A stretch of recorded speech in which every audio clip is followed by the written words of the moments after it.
जय श्री कृष्ण, जय श्री हरि। आज मैं श्रीमद्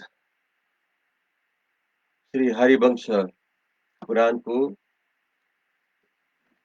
150 दिन में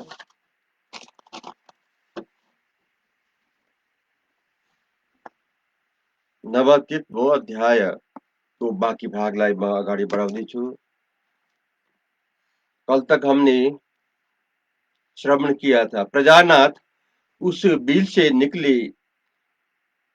निकलते समय निकुंभ के मार्ग को अर्जुन ने गांडीव धनु से छूटे हुए बाणों द्वारा चारों ओर से अवरुद्ध कर दिया। आज से तब बलवानों में श्रेष्ठ निकुंभ ने निकट आकर बहुत तेरे कंटकों से भरी हुई अपनी भयानक गधा को उठाकर अर्जुन को मस्तक पर दे मारा। उसने अदृश्य रहकर यह आघात किया था। सिर पर गधा को चोट पड़ने से वीर अर्जुन मूर्छित हो गए। वे रक्त बमन करते हुए जब अचेत हो गए, तब उस घमंडी एवं मायावी असुर ने हंसकर मायावियों में श्रेष्ठ वीर रुक्मिणी कुमार को चोट पहुंचाई। ये पूर्वाभिमुख होकर खड़े थे, अतः उस असुर को उन्होंने देखा नहीं था। उस अदृश्य असुर के द्वारा सिर पर आघात होने से वीर प्रद्युम्न को भी मूर्छा आ गई।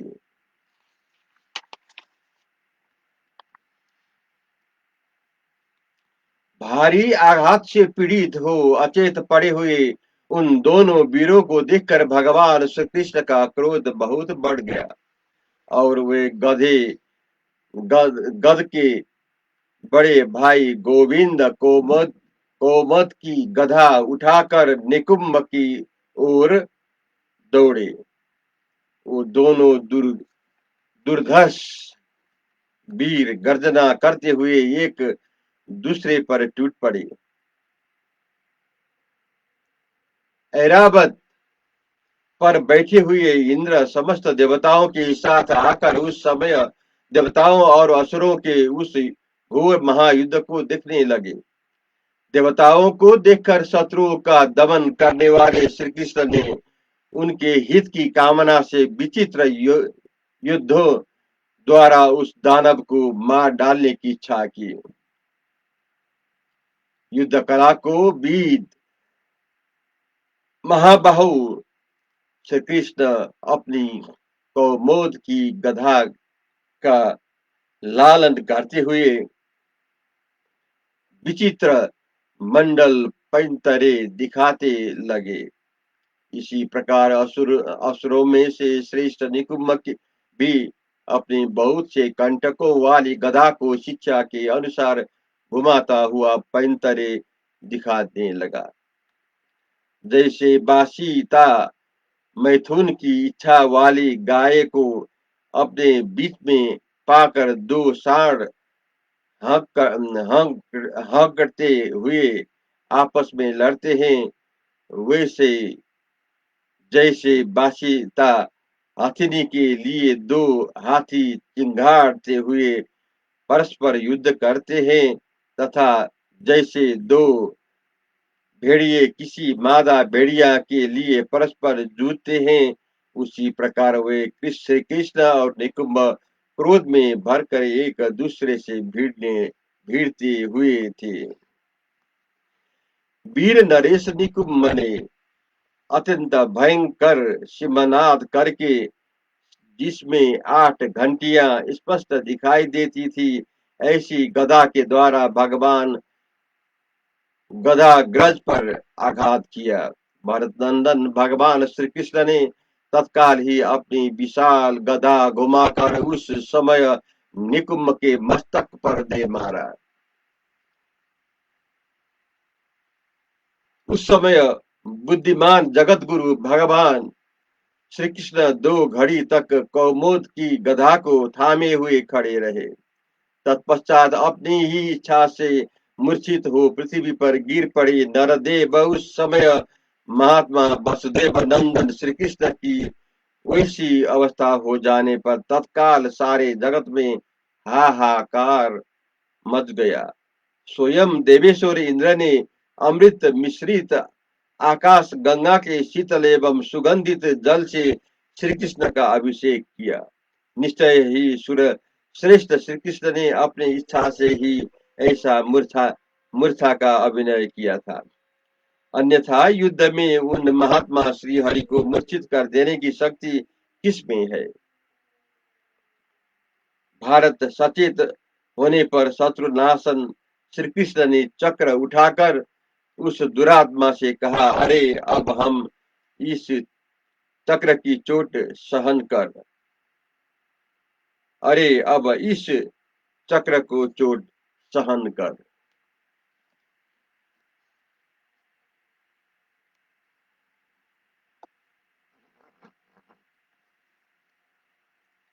उनकी यह बात सुनकर अत्यंत मायावी दुर्जय वीर निकुम्भ भी अपने उस शरीर को वहीं त्याग कर उस पर ऊपर की ओर उड़ गया। श्री कृष्ण को उसकी इस चाल का पता न लगा। प्रभु यह मरना चाहता है अथवा मर गया है, ऐसा समझकर वीर व्रत का स्मरण रखते हुए वीर जनार्दन ने उसकी रक्षा की।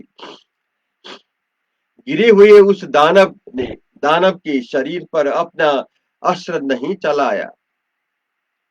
तदंतर प्रद्युम्न और अर्जुन दोनों सचेत हो श्री कृष्ण के निकट आकर खड़े हो गए।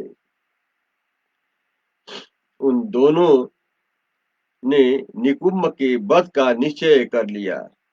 प्रद्युम्न भी मायावी थे, अतः उन्होंने निकुम्भ की माया को पहचान लिया और श्री कृष्ण से कहा, तात निकुम्भ यहाँ नहीं है, वह दुर्बुद्धि कहीं चला गया।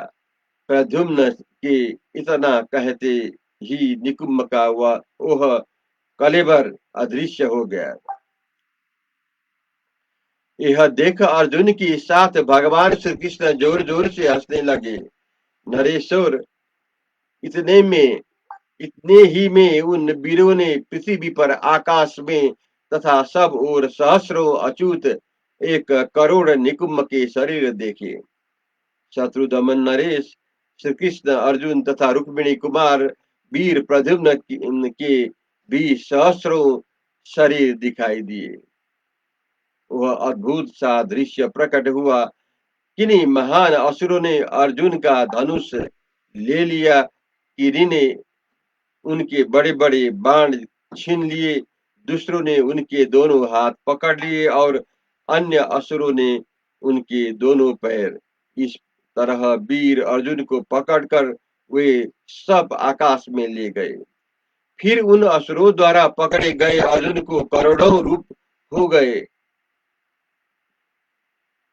शत्रुओं का नाश करने वाले श्री कृष्ण और प्रद्युम्न दोनों वीरों ने पार्थ से रहित हो अपने बाणों से निकुम्भ को काट डाला तो भी उसका अंत होता नहीं देखा। भारत एक एक निकुम्भ के 2 टुकड़े कर देने पर वो 1 से 2 धारण कर लेता था। उस समय दिव्य ज्ञान संपन्न भगवान श्री कृष्ण ने बारंबार उसके विषय में विचार किया। तब भगवान मधुसूदन ने संपूर्ण माया के सृष्टा तथा अर्जुन का अपहरण करने वाले निकुम्भ को यथार्थ रूप देखा। भूत, वर्तमान और भविष्य को उत्पन्न करने वाले असुर सूदन श्री हरि ने समस्त प्राणियों को देखते देखते अपने चक्र से निकुम्भ का सिर काट लिया। राजन, भरत नंदन सिर कट जाने पर वह मुख्य असुर अर्जुन को छोड़कर जड़ से कटे हुए वृक्ष की भांति पृथ्वी पर गिर पड़ा। मानद, उस समय श्री कृष्ण की आज्ञा से प्रद्युम्न ने आकाश में पहुंच पहुंचकर वहां से गिरते हुए अर्जुन को पकड़ लिया। निकुंभ के धाराशायी हो जाने पर अर्जुन को आश्वासन दे उनके और प्रद्युम्न के साथ भगवान श्री कृष्ण द्वारका चले गए। दशा दशारह वंशी दशारह वंशी यदुकुल नंदन भगवान श्री कृष्ण ने बड़े बड़ी प्रसन्नता के साथ द्वारका में पदार्पण किया और वहां महात्मा नारद जी को मस्तक झुकाया। तदंतर महातेजस्वी नारद जी ने भानु नामक यादव से कहा, भीम नंदन भानु कन्या का अपहरण होने के कारण मन में खेद न करो, मेरी बात सुनो। यह भानुमति किसी दिन रईबत वन के उद्यान में खेल रही थी। वहां इसने दुर्वासा मुनि को दिखा दिया। तब मुनि ने क्रोधवश अपनी पुत्री को शाप दे दिया। यह कन्या अपनी दुर्ललित चेष्टाओं में से शत्रुओं के हाथ में पड़ जाएगी।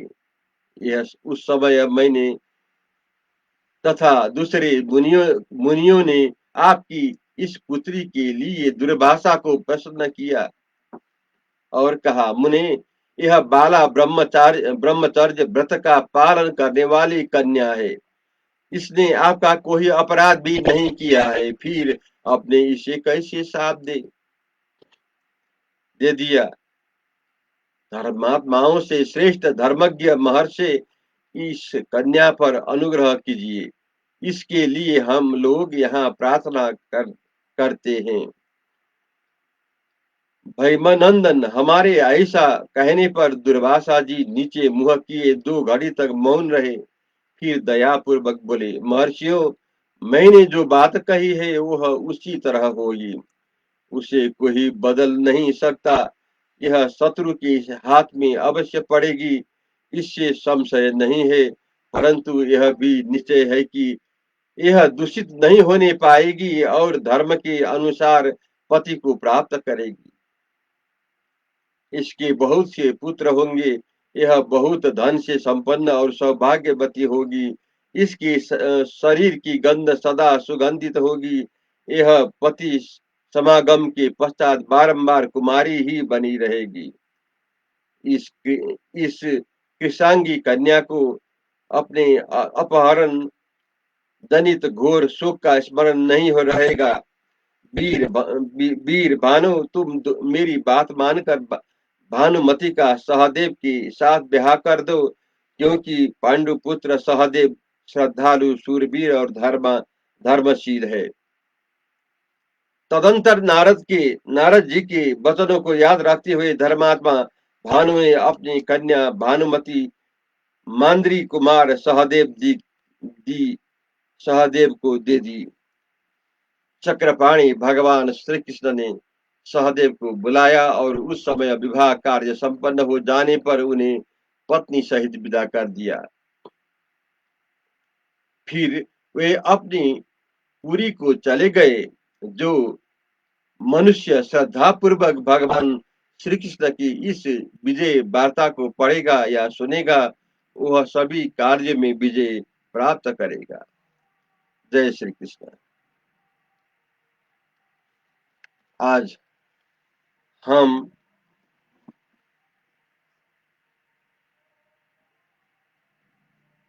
कल हम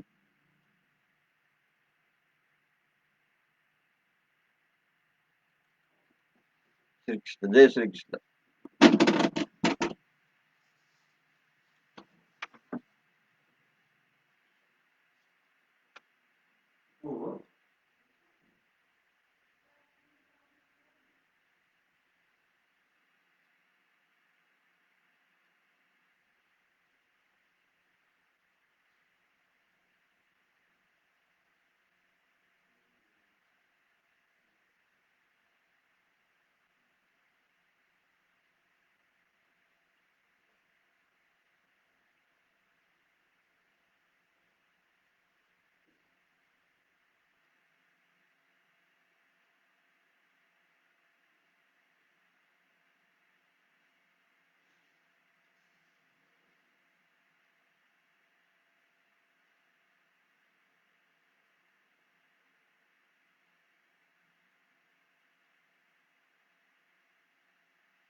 जय श्री कृष्ण, जय श्री हरि।